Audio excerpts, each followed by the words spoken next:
Welcome to the Predictable Revenue Podcast, where sales leaders teach you what's working for them and how you can build it yourself.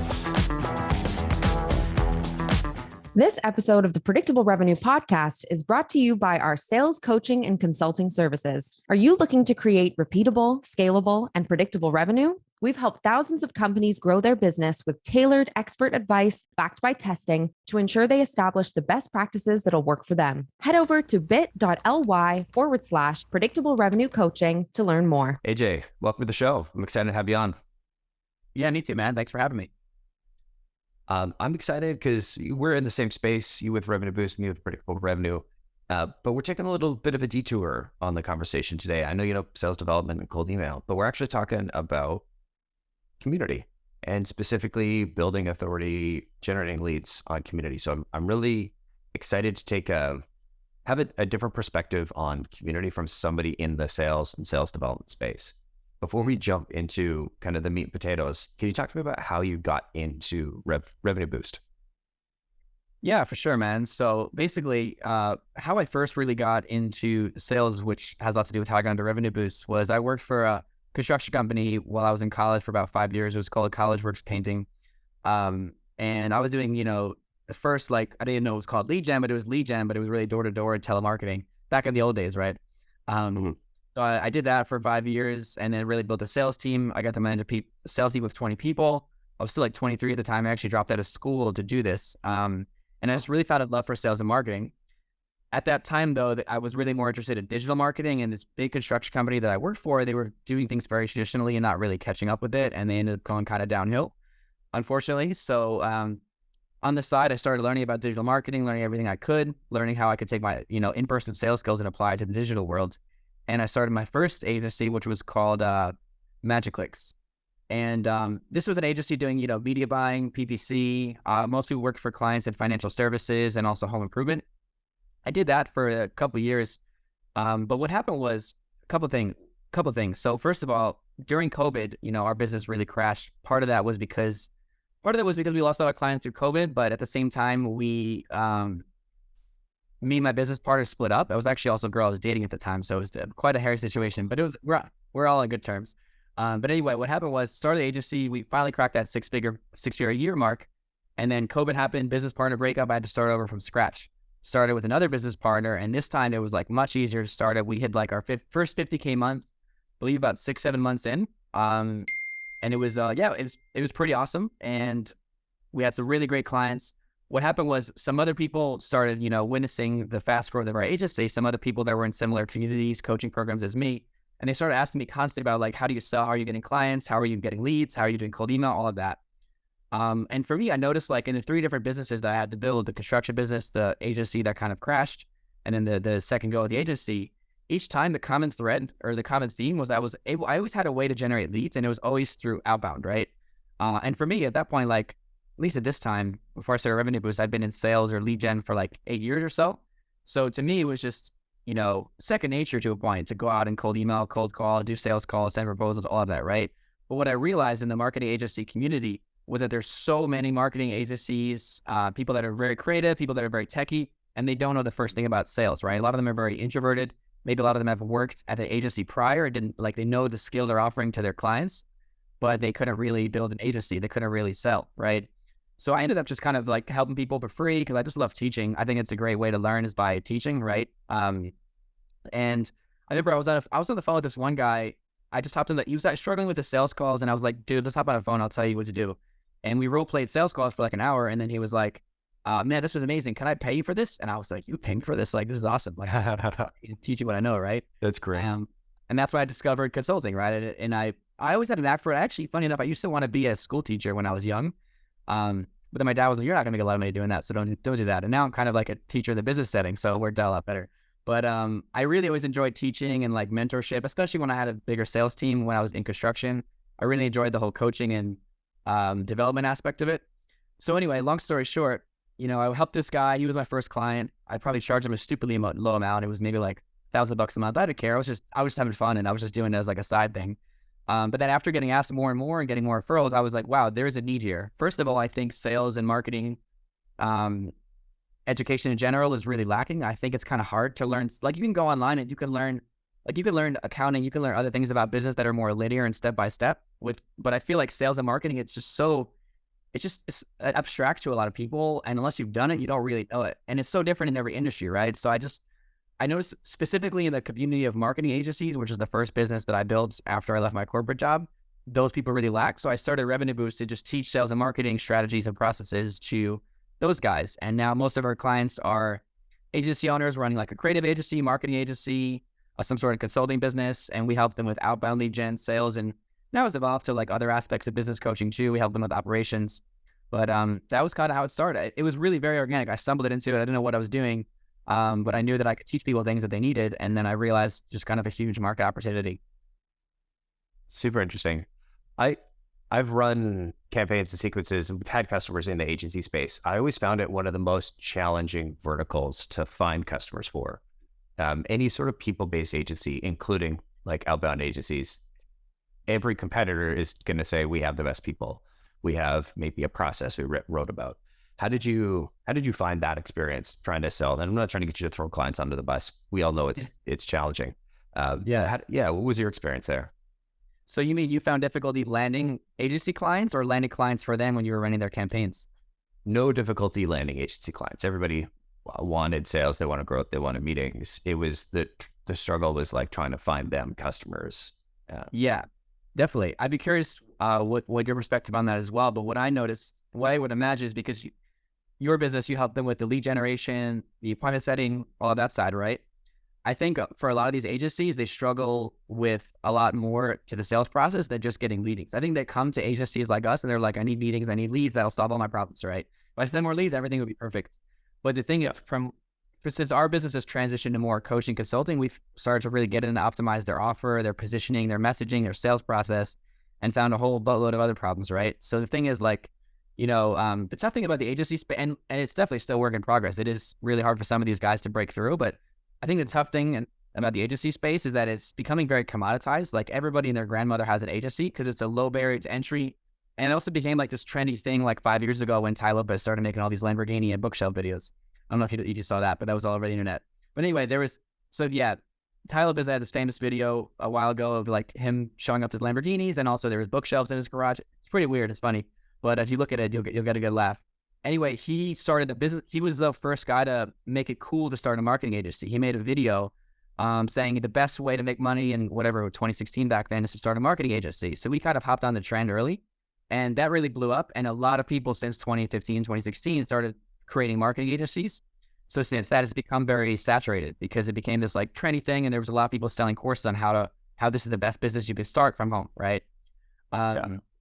So there's just so many agencies out there, and a lot of them offer like commoditized services, right? Like if you're offering web design or ads or email marketing or social media management, like maybe 5-10 years ago was more of a new thing, but now everyone does it, and there's so many people selling that. So it's become hard for agencies to really stand out, and the clients that they're pitching have been pitched by tons of other agencies because there's just so many of them. So it's just a different stage in the market. Which is why, we thought, hey, well, let's teach these guys sales how to get leads. But a lot of times we end up helping clients with like change your offer and like adjust your messaging, and you need to find that unique selling point, like a lot of the foundational stuff, right? Totally. But yeah, it's a tough space for sure. Yeah. I think one of the biggest struggles was in the agency world, there was a bit of a mindset of like, if there isn't a project in the next 90 days, we don't want to talk to them. Yeah. We don't want to waste our time. And I'm like, I hear this every time I hear this. I'm like, oh, right. So we're not going to be successful because, like, outbound is a long game. Like you're not going to be ROI positive in 90 days. Like it's not possible. It's not likely. I've seen it happen a couple of times, but I've been doing this 11 years. I've seen it happen a couple of times, and usually it's a 6, 12, 9 month, kind of, if not 24-month. ROI, but the ROI builds and builds and builds and builds, and it's such a slow process. It's like trying to start a really, really, really, really old car. Yeah, it's gonna sputter at first, but it's like you don't spend all that time working on the engine and tweaking and tuning the carbs to try and just like, okay, just start it. You want to get it started, and then you want to take it for a drive down the highway. And I find like a lot of companies, a lot of the agencies we'd work with, you'd spend so much time like working on the engine and getting it going, and you're 3 months in, they're like, yeah, but it's puttering. It's like, yeah, but we haven't gone on the highway yet. Like we're on the on-ramp to the highway. Yeah, You're not going yeah. fast enough. It's like, the highway's right there. Yeah, it's funny. I know the feeling. I think part of it relates to what I was talking about earlier is how a lot of these guys don't understand sales, right? They're not really trained in sales, so like they just don't get how it works, right? Or a lot of them don't. And I think also, if you imagine maybe like a lot of agency owners, they maybe do like 10, 20, 30, 40, 50K a month before they start really like investing in.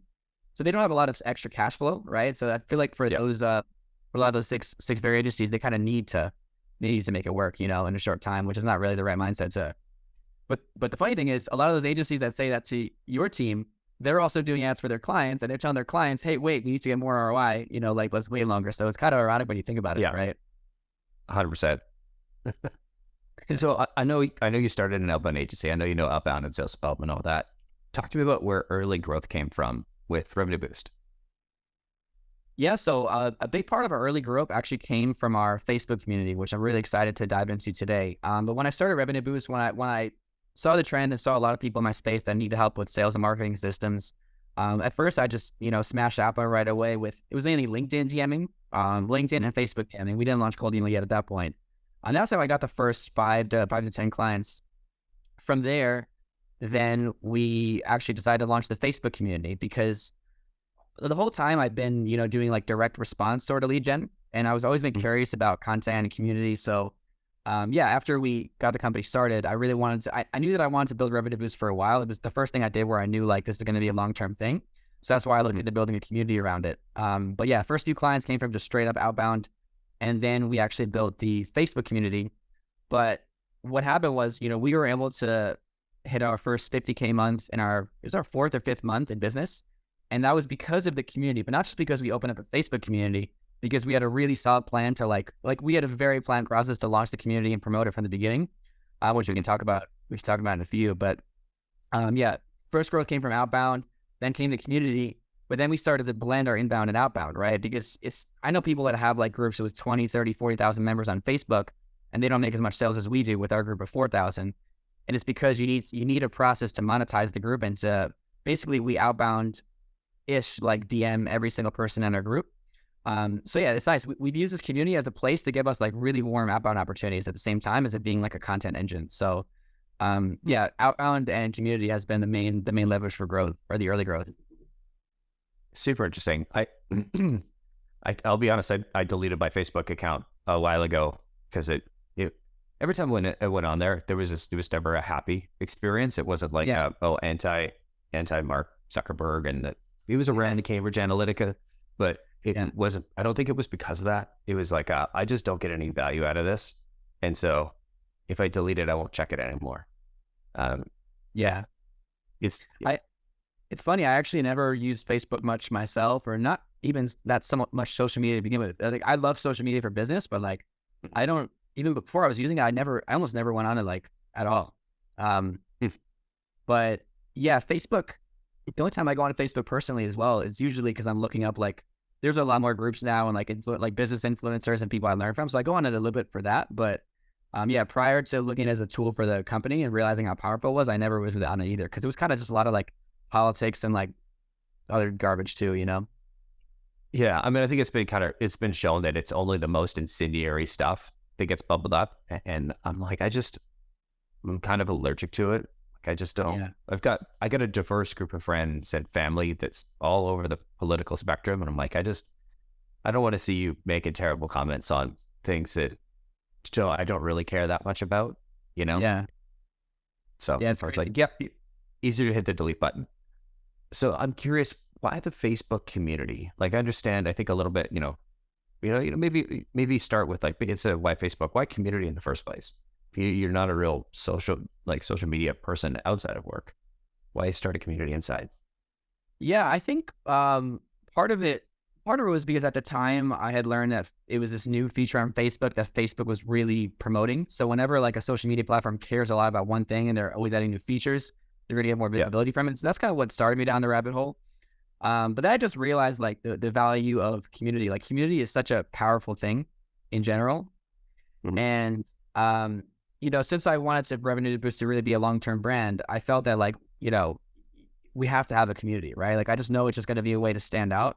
Okay, so a couple of reasons. First of all, when I say stand out, like there's a lot of other coaches, consultants, agencies, right? So I didn't see a lot of them had groups and communities. So I saw this as a way for us to kind of position ourselves as a leader in the space. Um, it's just that unconscious bias, right? If I see someone that owns a community of 5,000 people, I'm like, that guy must be legit, right? They can't all be 5,000 idiots in there. Um, so part of it was just a way to stand out in a competitive niche. Part of it was because I saw it was trending at the time. But, it's really turned into a lot more. I really just believe in the value of community because I think, like there's a difference between regular social media where it's like people post on their newsfeed and their wall and then everyone else kind of follows them. It's almost like one person's having a monologue, right?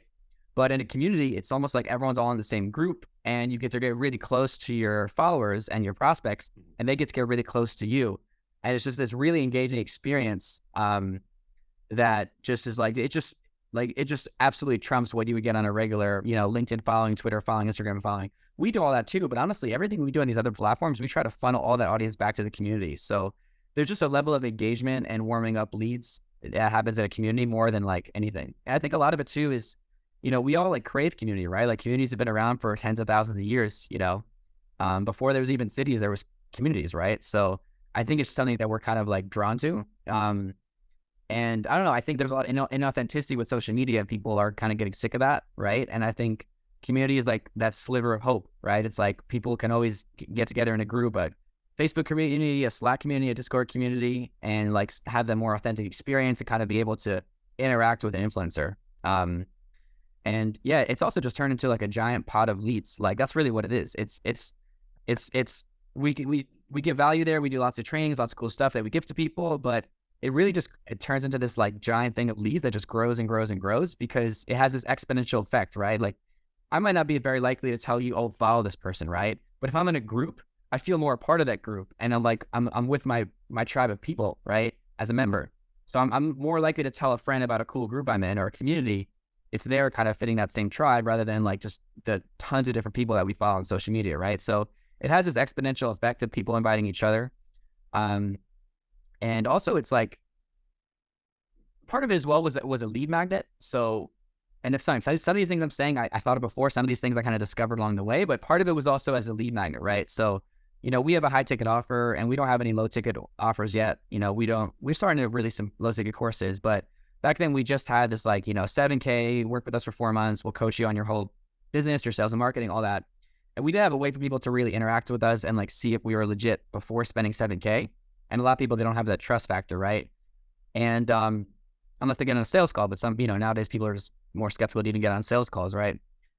So the community was a way to also just have a really, really epic lead magnet, right? Like what better lead magnet than a whole community full of training and network and interviews and lives and all that, right? So part of it was just a lead magnet as well, just something that we could give. Like we didn't really have a content strategy at the beginning. We just gave like tons and tons of value. I was just doing things randomly, teaching, doing lives, all that. And yeah, it just turned into a lot of good stuff.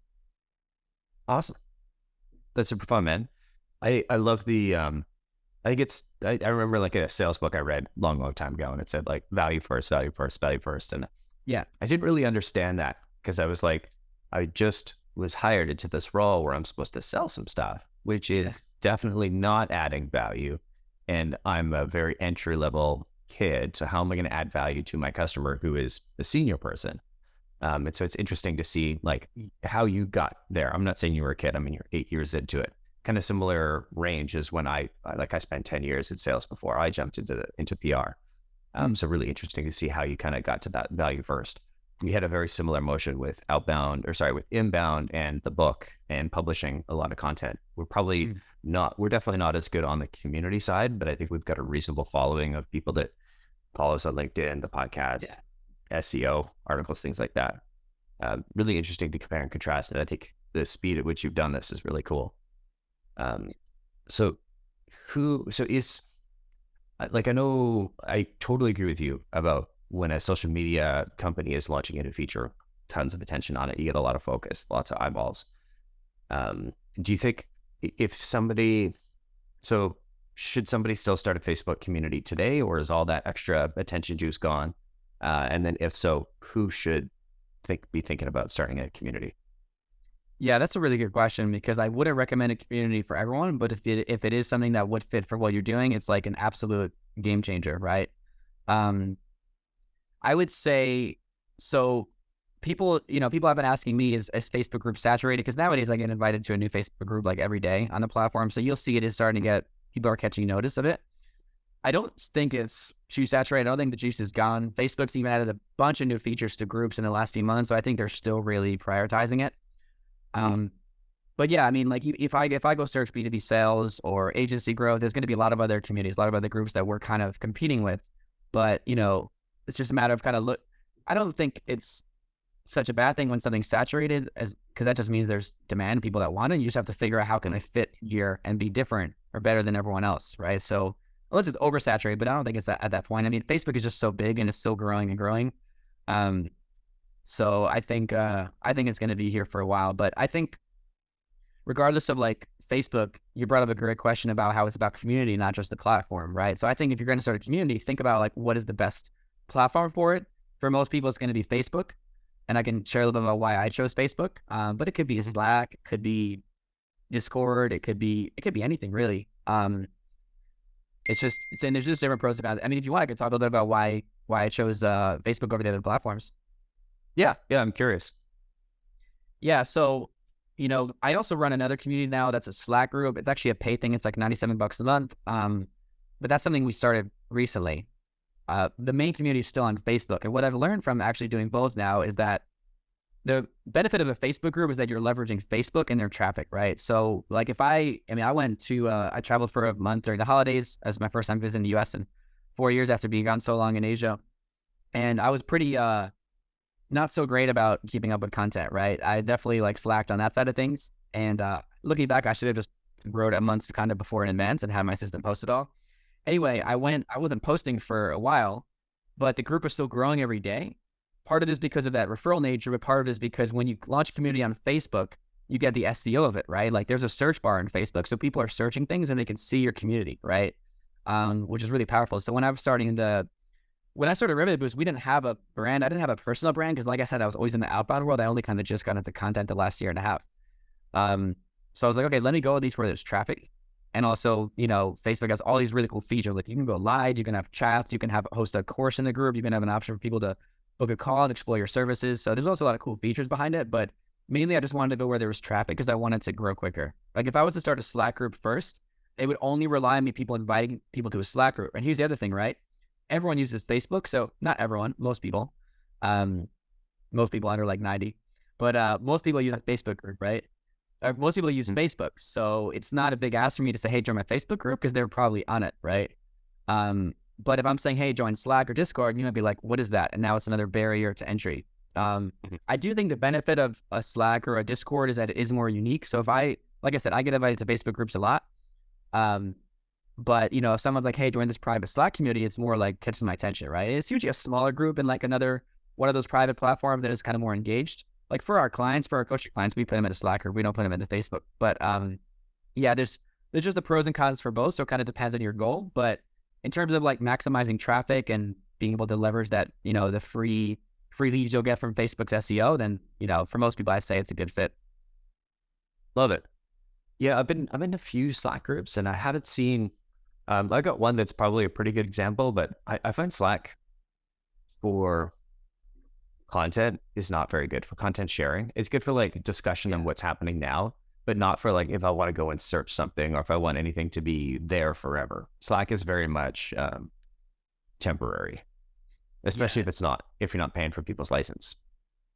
Yeah, definitely. It's more of a communication tool. So it's going to be hard. It's hard to like build an audience through that, right? I think if anything, yeah, Facebook's really going to be the way to go because it captures all of it because you have a newsfeed, right? And you can have other people posting content and the algorithm bumps up what gets the most like, where whatever you post in Slack, even if it gets a ton of engagement, it's gone the next day, right? Yeah. But I think like I think things like Slack or Discord can work great for maybe like a private community for people that want to pay or they want to get closer to you or like a group of clients where that, it's more like a tighter engaged group because the communication is much better than Slack, or right, people can message on threads and all that, but in Facebook, it's all happening in Messenger. So I see, at least for us, I see Slack and things like Discord as a part of the overall community, but I see Facebook always being the main engine behind our community for a lot of reasons. Cool. I got a few years on you, and I miss the old like forum style, like BBS and those kinds of things. Because I mean, it's great content for searching and for not just for like SEO content, but for trying to find stuff that has been talked about and discussed before. Finding these really long conversations and threads, I've gotten so much value from either like technical or trying to figure out some like how to do this thing on a car or any of that. And that's just something that Facebook and Slack communities kind of pull off the internet. You put it behind this like private paywall, email wall. Yeah. Yeah, it's cool. That's just an old guy complaining about the young toys. I'm not even that much. I don't think that much older, but yeah. Anyway, so we talked about why Facebook. When is the right time to start a community? Yeah, so I think there's a couple things to keep in mind. We can call it 3 factors. First factor is you have to be committed to your niche. You have to be committed to your offer. Like I got a buddy that he's just built a Facebook community. He's not selling anything yet. He's going to figure out something to sell in the summer, but he's building an audience through it. But he knows at least the audience that he wants to serve and what he wants to talk about, right? So you need to be clear on those things. Again, you don't have to have your whole business plan like perfect dialed in. Like no one does. Like I'm still waiting for that day. I don't know if it's ever going to come. But you wait till a bank asks you for one, and then you're like, oh yeah, I'll put something together, and then you send them some like BS 5-pager. Yeah, you paid. That's what happens. 5 or something to make. That sounds sounds about right.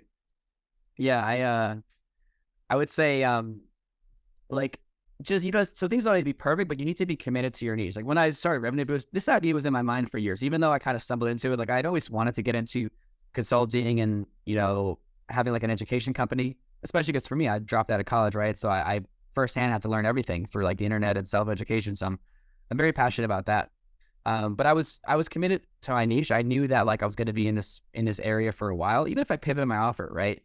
And that's ties into the second point, because the second qualifier, as far as if it's the right time to launch a community, is are you willing to accept that it's a long-term investment, just like outbound, right? It's not something you shouldn't go into your Facebook group expecting to make a bunch of money the first few months. And we did, but I feel like it's a rare case, and I feel like there's a little bit of luck involved there as well. But either way, like I never had the intention of like, let me make a bunch of money on this day one, right? Because it takes time to build a community, and it's a lot of work that doesn't pay off right away, because you want to get to the community to a point where it's critical mass, where other people post and other people invite people. But in the beginning, you have to be this just like cheerleader for it, right? And be posting constantly and engaging and inviting people. And we've seen a lot of the benefits after, even a year of having it. But not to say there's not early benefits early on, but like if I was someone that was starting a new business and I only had like 6-12 months of runway before I would need to like go back to a job if I didn't make it, like I wouldn't start a community right away. I would go like probably straight outbound, or like just do something else, hire an agency, do cold call, do cold email, whatever. I mean, maybe it's still good to start a community and do it at a small scale, but I wouldn't use it as your main lead gen channel. I would already be having like a more direct response mechanism before you try to go into community, because it's really more for like brand, and there's a lot of long-term value in it, Fair.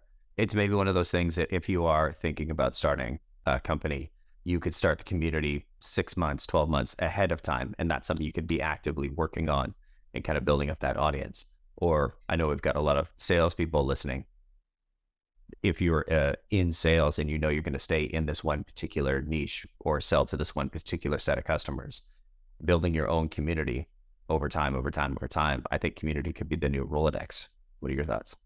I think so too. I think it's interesting too to see how a lot of people that work in sales are starting to build personal brands and become like content creators. I think that's awesome. And I would love to see more people, anyone even listen to this, like go start a community around your niche and see how it goes, right? Because that just positions you, like even if you look at LinkedIn, there's a lot of people posting on LinkedIn now. It's still opportunity, but now there's a lot of people doing it.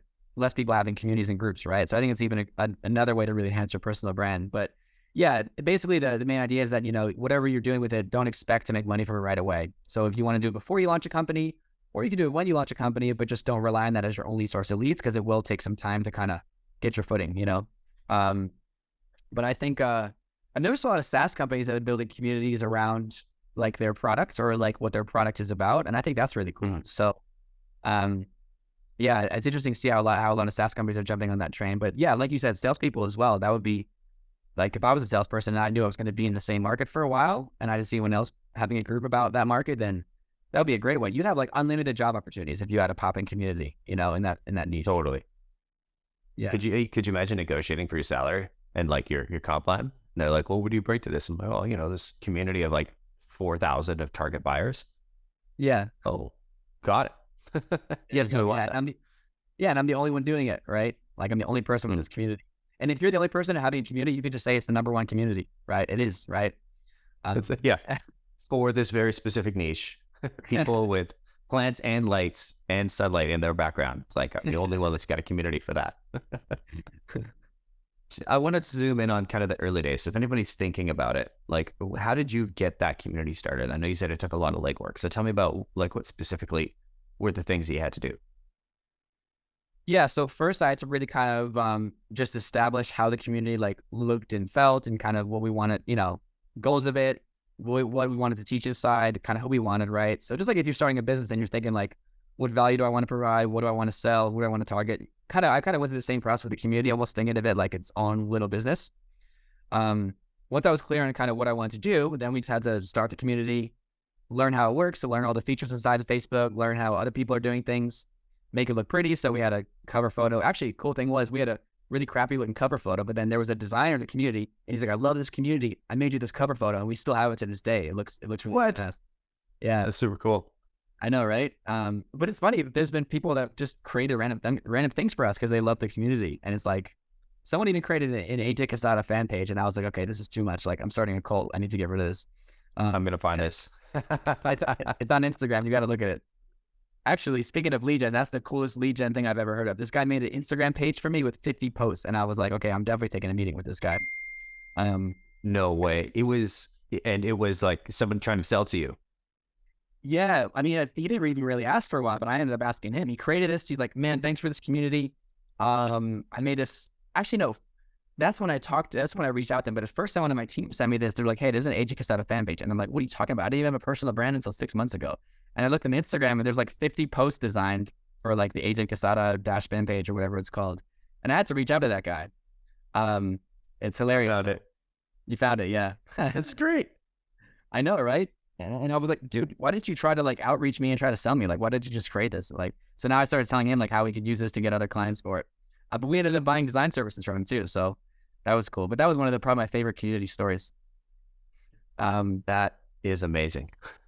Yeah, I know, right? I'm gonna close Instagram. I'll throw a link to the show notes and throw a link to the page in the show notes in case anybody wants to follow along, because the person did a pretty great job. And I think for the proper experience, for the full design, you probably want to see it on your desktop, because the way he kind of organized all that Instagram homepage looks pretty neat. Yeah, it's funny though, right? I was like, holy shit, that was when one of those moments where I'm like, man, there's something to this community, right? People are like hailing me as this like leader, right? But yeah, so some people at the community help with the design, make it look good. And then, after I think step one is to figure out what you're doing, the strategy. Step two, learn how the platform works, right? It's always good to kind of know like the ins and outs so you know what features you want to use. There's not too much behind it. It's not very technical. I'm not very like super tech savvy either, especially not back then. But learn how the platform works.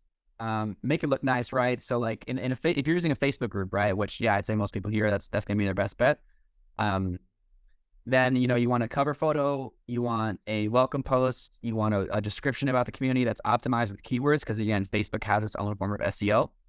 And then you can even go like farther to have like guides where you can have like trainings or lessons or like a step, follow these steps to make the most use out of the community, that sort of thing. Those are kind of the main ones. And then at least get like 20 posts up before you start inviting people so that someone can go there and be like, okay, there's stuff happening here, right? That's kind of like the minimum viable community, really, right? So anyway, make sure it looks good, make sure it has good copy and it speaks to your target audience, make sure it's optimized, description for SEO, all that stuff.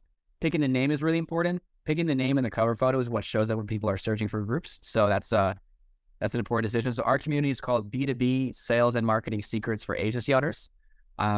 So we have the topic that we teach and also the main niche that we attract. So yeah, go ahead.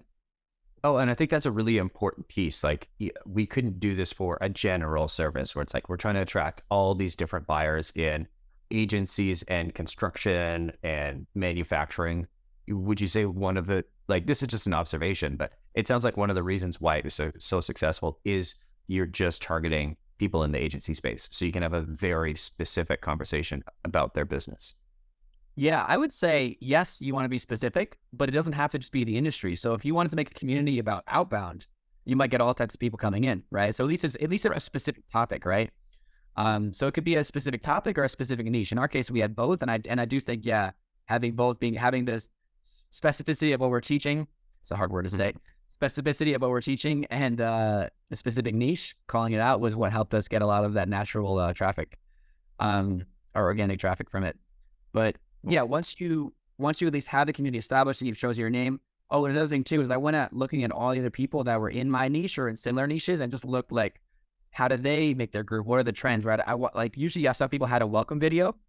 And I went ahead and, hired a videographer to make me a really nice looking welcome video of me sitting in a chair and just talking about, like, here's like what's community is all about. Here's what you can expect. Here's who it's for. Yeah, blah, blah, blah. Anyway, there's a bunch of those little things I noticed other successful group owners were doing. So I found the trends and, just incorporated that into how we kind of built ours and how we made it look and feel. Cool. Love that. So you've got the group going. You've got you've decided this is who I'm going to target. You got your 20 posts up. It's nicely designed. There's all the kind of bare minimum table stakes. How do you get people in? What was that? And where did that initial push from? Was it like mom, dad, your aunts and uncles, cousins, or you doing a search on Facebook, doing the like old school, like add, follow, unfollow, like the old Twitter? Yeah. Where did the people come from in the early days? And then how did that progress? Yeah, that's a good question. So my mom was already in there. She was probably community member number one. Like she finds everything I post, and it's funny. She watches like every video I do, even though she's a nurse. She knows nothing about like business or sales. Say hi to my mom. She's probably listening right now. Irene Casada, we see you. We see you in the chat. I'll say hi to my dad, Gord, and my auntie Ellie. I think comments on like all of my LinkedIn posts, even though was a public health nurse and my dad was in public health. So oh, nice. They're probably watching this, even though like this is so boring. That's fine. Well, that's good people for sure. And yeah, 100%. Super fans, right? In the early days, we need someone cheering us on. But yeah, so in the beginning, of course, like anything, I think it's always good to start with your warm network. So I hit up people I knew, asked them to invite people, just got to hustle like kind of grassroots style for a little bit, and then moved the needle a little bit. Kind of got a little bit of juice in there. Beyond that, I learned some things you can do on Facebook, like inviting people, like adding friends and inviting people. It still works, but also like everyone gets invited to groups now. So of course it still works, but it's not really a great way you're not going to like jumpstart a community a lot with that. I mean, if you do a little bit every day of just inviting 20 friends and adding more 20 friends, like eventually that's going to pile up. So it definitely still works, but I tried a couple different things that brought a little bit of growth. Then I started posting on my Facebook profile and actually getting traction on my personal posts. And what I did was I made my Facebook profile look like a funnel, like a landing page, right? Like the same way if you build a landing page, you strategically design it to like lead to an action. So if you search my Facebook profile, you'll see the cover photo, you'll see my tagline, you'll see everything kind of points to the group. So when I started, getting some people following me on Facebook, and every time I'd have a good post, naturally people would trickle into the group, right? And it's cool. Every time to this day, whenever I have a post that gets a good amount of engagement, I'll see like 20, 30 people joining the group that day. And I know it's because of that post. All these things helped a good amount. So yeah, have your profile optimized, post in your profile, invite people, text your network, ask them to invite people. Eventually, if you get a good base and you have a really, really good quality group, people start inviting people for you because they're like, this is awesome. Because the thing is, the powerful thing about community is like, if you're like, as an entrepreneur, as an example, we struggle with connecting with people sometimes because not everyone who's not an entrepreneur understands like our problems and our interests and our hobbies and all that, right? And our lifestyle. And that happens in any niche, with any like hobby, especially like a very specific niche or a specific hobby. Like if we found out there's a community for that thing that we never had before online, like that's why I think Facebook groups really took off, right? Like there's Facebook groups for gun owners, Facebook groups for vegans, Facebook groups for like probably gun owning vegans. That'd be funny. But that'd be a great niche. I know, right? But the thing is, if you're like in a really specific niche in business or in your life as a hobby, and you find a group, you're gonna tell the other people that you like connect with in your personal life about that too, right? So anyway, all that to be saying, as long as you can get as long as you have the product has to be good. In this case, the product is the community. at least getting an initial base of maybe 500 to 1,000 people will be a good liftoff point. But from there, all those things I mentioned were all like small things that helped a little bit. The one thing that exponentially grew us was I cold emailed this guy that has a YouTube channel in my niche. It's actually The Future Christo. It's like the first kind of big YouTube thing I did. And he had like 2 million subscribers. And I asked him if I could go on a show and teach about outbound lead generation. And actually, I emailed him about this before I even started RevenueBoost. And then I was like, once he actually said yes, I'm like, okay, now I have to actually get this thing going because I need to do something with this attention, right? So anyway, I had emailed him and I was like, man, I'd love to be on your show. I'd love to teach this about outbound to your audience because I know a lot of creative entrepreneurs in your audience, they don't really know how to generate leads. Long story short, he had me on a show in the first, and then I purposely scheduled it for like after I at least had a month to get the community together because I wasn't really expecting to say yes because it was just a cold email like to a pretty big dude and I didn't really have a following at that point. But it goes to show you, you're just kind of one email away sometimes, right? Totally. Anyway, after that show, we had 800 people join our group in a couple of days, and because the video got 40,000 views and people really liked it.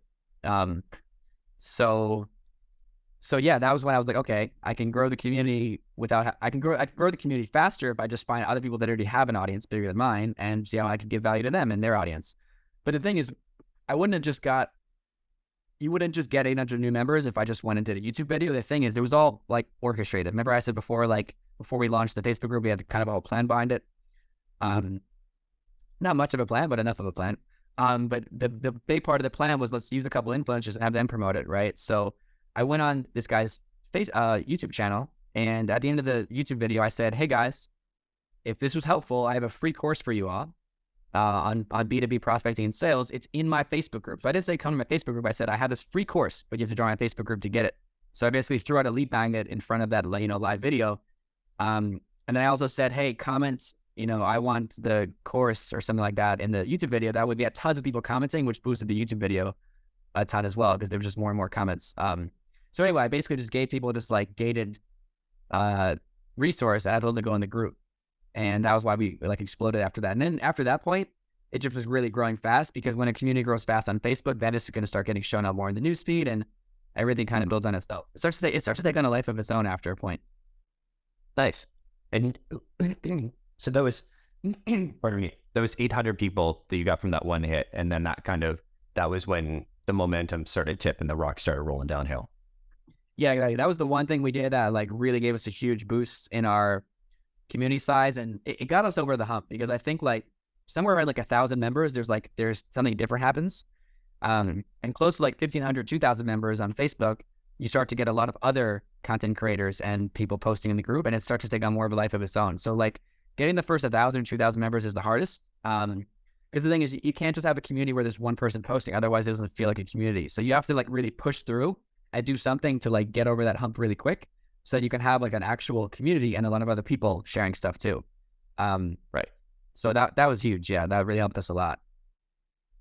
Super interesting.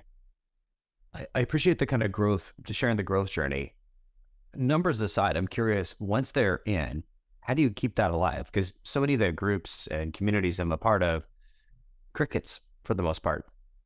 So like, yeah, how does that work?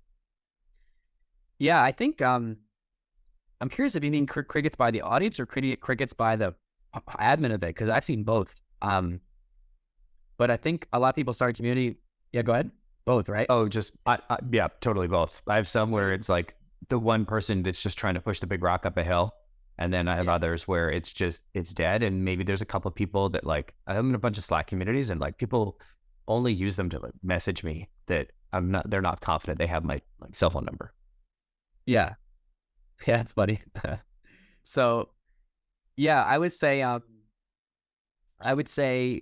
definitely having that really big push to kind of get over the hump so that you have it not be crickets. So if you can kind of like just have the first few months be getting a lot of members, then people are going to, because when someone joins a new community, sometimes they'll post, right? Mm-hmm. And they're like, hey, just want to introduce myself, right? So if you can kind of plan it so that at least in the first few months, you have a lot of stuff happening to bring people in, it can start to just feel like there's a lot happening in there. But then also beyond that, like I remember at the beginning, I was just doing a lot of the unscalable stuff. I was texting my friends and be like, hey, could you post something? I'd see my friend post something on Facebook. I'd be like, hey, post that in our community. I want other people to post besides me. So I was doing a lot of that, just like grassroots stuff to just make it feel like we had a really popping community, and then it turned into one, right? So a lot of that, so yeah, getting other people to help. 'Cause even if there's like 3 to 5 content creators sharing a community, like that's enough to make it feel like there's more than just it's like one dude, you know? Um, but then other than that, I think, it really was just about having consistent content for me, and then consistently growing the group so that other people could come in, and some of them would be creators or would post stuff sometimes, right? Or ask questions. So, yeah, I always made sure that from the beginning I was posting like every day. There was definitely times, of course, in the last year and a half where, you know, fell off. It wasn't posting every day, and I saw the negative effect of that, and so that has to be maintained. But pretty much mostly from the beginning, we've been posting every day and constantly trying to grow the group with fresh people. Because some people do join, they interact for a bit, then they kind of just screw off. But if you're always bringing fresh people in, it's kind of like if a client buys a service from you, right? They're like super more like excited in the first little bit because it's a new thing to them. So if you're always bringing new people in, you always be bringing like fresh life in pretty much, and people that are motivated to like share and ask questions and use the community. So yeah, I think a big thing was just being consistent with growing the group, being consistent with posting in the group, and encouraging other people to post in the group. And we also would DM every member. So I can get more into that when we talk about how we, generate revenue from it. But we also would like text every single person that joined the group. Welcome, thanks for being here. Here's some free gifts. Tell us about your biggest problem. We'll send you a resource or something like that. So I guess the combination of those things made it feel like there's a lot of activity. That's really great, man. Yeah. I was kind of curious about the balance between adding value and extracting value. Obviously, you're not doing this for free. Yeah, I mean, you're not getting paid for this, but you're not doing this just to like bring a bunch of people together. This is hopefully something that's going to bring revenue. How do you strike that balance between I have this community, I'm trying to add some value, I'm trying to help people, but also I am a business and you've got to make money at some point. Yeah, it's a good question. I think the balance will depend on where you're at. I think in the beginning, I didn't post anything about our program or our offer. I just tried to like give value, because that would separate me from everyone else who was constantly spamming in their communities, right? So I'd say it depends where you are in the journey. I think, in the beginning, just try to really, really give value. And then over time, you can start to promote a little bit more. But I try to make it, I mean, it's not an exact balance, but I try to make it at least like 80% of what we're posting just be value. Like sometimes I think it's actually probably a little bit more, probably like 90%. Even still, but at least after you've had the credibility, you have a big group and you have people that, they say, right? If you, one of my favorite quotes is that if you delay the ask, like the longer that you delay the ask, the more that you'll get when you do ask. So I kind of just built up a lot of goodwill. And then when I did start promoting, it was a lot more well received because people are, I feel like when you get a lot from someone like an influencer or anyone, there's a reciprocity where you're like, okay, well, this guy, I eventually want to buy something from this guy. Like, what does he got? Because when someone gives you so much, you're kind of just like ready for it.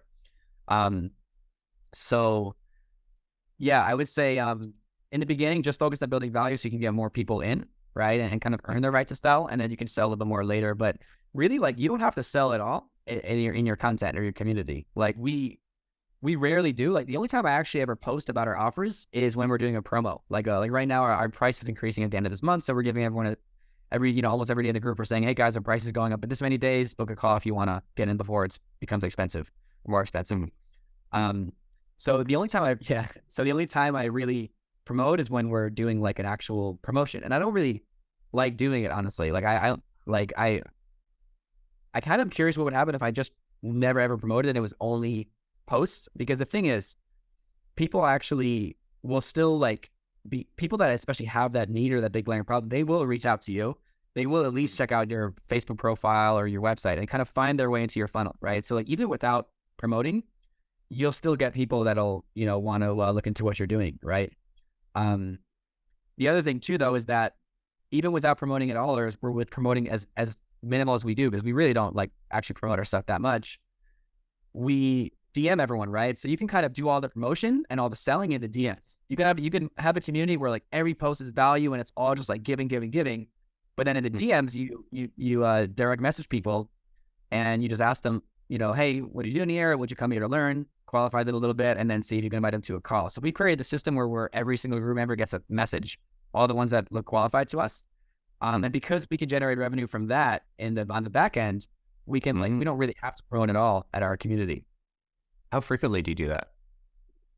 I have a SDR that works full time doing just that. Like every day she's DMing people. Okay, so you got a group of 4,000. So she hit up everybody like once a quarter kind of thing, like, or is it every month? I'm just curious, like how frequent do you touch? If I'm in your community, how frequently am I getting a DM about a promotional thing?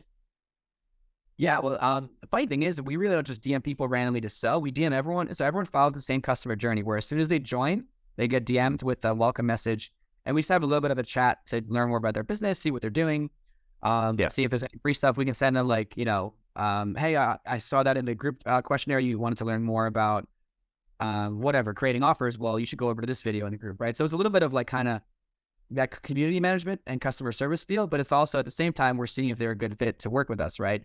So pretty much everyone in the group. So it's pretty much as they go. So by now all 4,000 have been hit up, but by now we can go back to the ones that have been hit up in a while and restart the conversation, and also keep kind of starting conversation with new ones, right?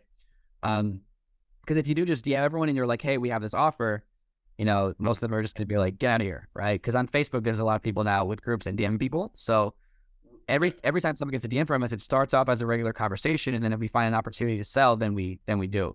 And we have a whole system where like, our appointment setter is DMing everyone and then tagging them based on if they're qualified or hot lead, warm lead, if they've had a call or not. There's even like a app called Chat Silo where you can tag everyone. It's like a CRM that works inside your Facebook Messenger. So cool. What's it called? Chat Silo. Chat Silo. It's super cool because basically my appointment setter is managing like thousands of conversations if you scroll all the way down my inbox, and also there's even like personal conversations in my inbox, so she has to tag those separately.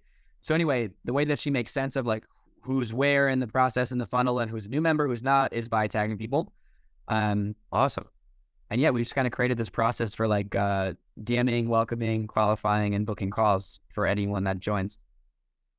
Tell me more about that process. That sounds awesome. Yeah, so it's been a work in progress. We've had to go through a handful of SDRs, but we're really happy with how it's going now. The thing is though, it's a little bit different than a regular SDR. It's more like they have to have some kind of sales ability, because we're not just sending out like a personalized message or two and then trying to book a call. It's like this person might have like 10 or 20 messages, and like it's really like we're really doing a little mini discovery in the DMs. That's what we found to work best. Because like if you spend any time on Facebook, you get DM'd once a day from someone trying to sell you something like right off the bat. So that I don't find works very well anymore, unless you've gotten like the world's best offer, right? Unless you're giving someone like $100 for $1, then that'll work. But yeah, so because it's harder to just kind of sell, and people are very skeptical on Facebook now, we just do a discovery. We give them something and we just do a discovery. And we have a whole like script and a framework that we follow for it. And I have calls with my SDR, pretty often, multiple times a week, to look over like, how's it going? How's the lead flow? Any objections you're stuck on, that sort of thing. But yeah, essentially, at least how it works from a process standpoint, when someone joins the Facebook group, they have to fill out 3 questions. And we have a spreadsheet. We have a software that takes those questions out of Facebook and puts them in a spreadsheet. And one of those questions is like, what's your email? How much revenue are you doing? And what do you want to learn? And we use one of those as like a personalized conversation starter. We use the revenue question to know if it's worth reaching out. And then we'll use the question of what do they want to learn as a conversation starter. So imagine you join our group, you get a message and it's like, Colin, I saw that you joined because you wanted to learn about podcasting or something, right? We have a resource for that. We want me to send it to you. And then I could follow up, by the way, why are you looking to learn about podcasting? You might say, oh, I want to build more wares, do more of this, do more of this. And then essentially like it's like a regular conversation, but it's turning more into discovery. And then we're booking people into calls. Awesome. What was the tool that you said you used to extract the 3 questions from Facebook? It's called Group Convert. Yeah, because it's weird. Facebook lets you ask people questions, which is great, but it doesn't let you actually like export or look at them. It's annoying. So, but yeah, this is cool because then you can look at all your group members and you can even sort them by revenue if you are asking the revenue question, of course. So it's like, yeah, it's pretty awesome. That's super neat. It's a pretty long form sales page. Looks kind of old school. That sounds about right. Groupconvert.com. Yeah. Group Convert. I think we're using Group Collector. We use one of those. We use both of them. I think if it looks old school, then that's Group Convert. Looks kind of janky, right? But it works good. Cool. Awesome. And I know people are going to ask me, and I'm like, I better just put it in the show notes right now. Yeah. So the process is you add somebody, they've got the onboarding, you ask them the 3 questions, you pull that out from using Group Convert, you tag them in chat silo with the stage, and then every day your SDR is going and working new people. And so they're running a discovery. So based on that, one of the 3 questions. So, hey, I heard you were looking to learn a little bit about X. Can you tell me more about that? Yeah, exactly. Yeah, that's pretty much what it is in a nutshell. And then, yeah, it's taking a little bit of time to really train the setter how to do this, because it's like, again, it's not just like appointment setting or being an SDR. It's like you have to really be able to run a little bit of a discovery in text. But the awesome thing about this whole online sales or online SDRing thing is that you can take all the time in the world to formulate your response. So like I'll be on calls with my appointment setter, and she'll be like, I'm stuck at this objection, and I can just tell her what to say, or like, obviously trying to coach her a little bit. What do you think you should say? But the awesome thing about this is like whenever we get an objection and we get stuck, we can take time to like think about it together, right? It's not like, think about a sales call, right? You're kind of like on the spot to help come up with a response. Like how many times do you finish a sales call and you're like, damn it, I should have said that, or I should have asked that, right? So Never. No, never. never. Right? Yeah. Well, that's the awesome thing about it though, right? So that's why it works really well, is because we're able to have more of the sales conversation in a setting where we get to like really think through and like analyze the prospect, because it's just back and forth text messaging. But yeah, and some people aren't a good fit. Some people don't want to hop on a call, of course. Some people don't have the revenue. What we even do now is we kind of like pre-pitch the offer. So what we do is after we qualify someone and take them through the discovery, and give them some free stuff if, they were looking for some help with something, we actually do a little pre-pitch. So we actually give like a text message summary of our offer, not sending people to like a landing page or whatever. Because the whole idea is that like, as you can kind of imagine, this feels to the other person, and it is a very organic, like human process. Like you're just chatting with me on Facebook, right?